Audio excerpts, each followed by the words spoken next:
we want to explore composite functions. And composite functions are denoted with a little circle in between two functions, saying that f with g of x, or g with f of x. And then sometimes we can evaluate those functions at particular values.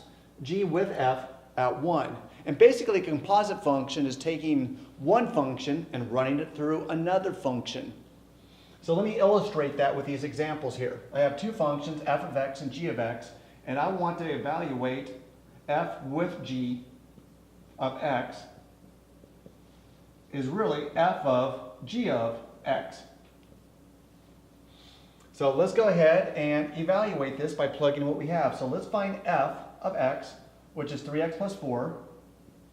But I'm evaluating f at g of x, which is this function. So instead of placing an x in this x, I'm going to place the entire g of x in a place where I see an x.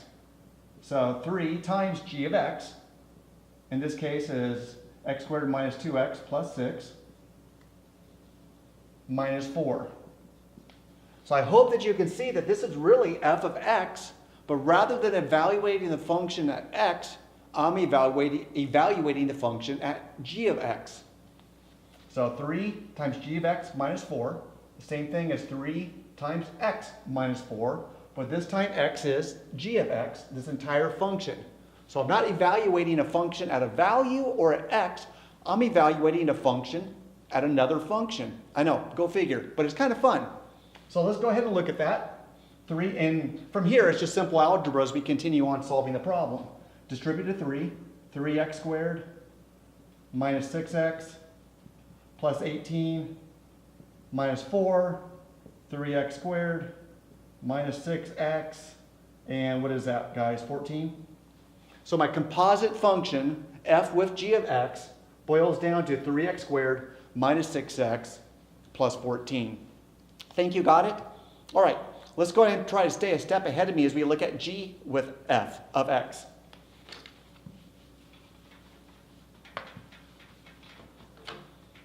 So let's look at g with f of x. So I'm evaluating g at f of x. So first of all, I need to look for my g function, which is right here. And everywhere there's an x, rather than evaluating it at x or a specific value, I'm going to evaluate it at another function, in this case, f of x. So let's go ahead and start writing this function down. And so it's going to be x squared, but instead of x, it's going to be 3x minus 4 squared minus 2 times the function, 3x minus 4, plus a 6.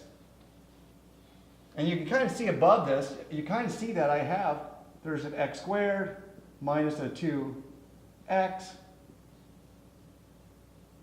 plus a 6. So you can see my g of x function right here, but right underneath of it, it's the same function, but just evaluated at a function rather than a value. And from here, I proceed with some algebra to finish this problem on out.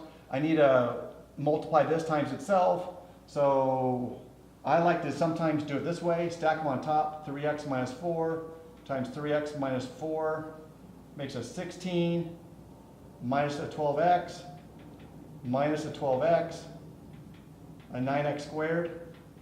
Combine like terms gives me a 9x squared minus 24x plus a 16. Second terms, minus 6x plus an 8 plus a 6. And then from there, continue combining like terms and cleaning my mess up. 9x squared minus 24x and plus a minus 6x gives me a minus 30x. 16 plus 8 plus 6 looks like it gives me a 30. 16 plus 6 is 22. 22 plus 8 is 30. So g with f of x, that function is 9x squared minus 30x plus 30. This last part has asked me, let's evaluate a composite function at a particular value. So first of all, we need to find g with f of x. And this last example is what we did. Now we take that and evaluate it at 1. So g with f at 1 equals 9 times 1 squared minus 30 times 1 plus 30. And then I go ahead and evaluate that on out. That's 9 minus 30 plus 30, left with 9. So g with f of x, evaluated at 1, produces a solution of 9.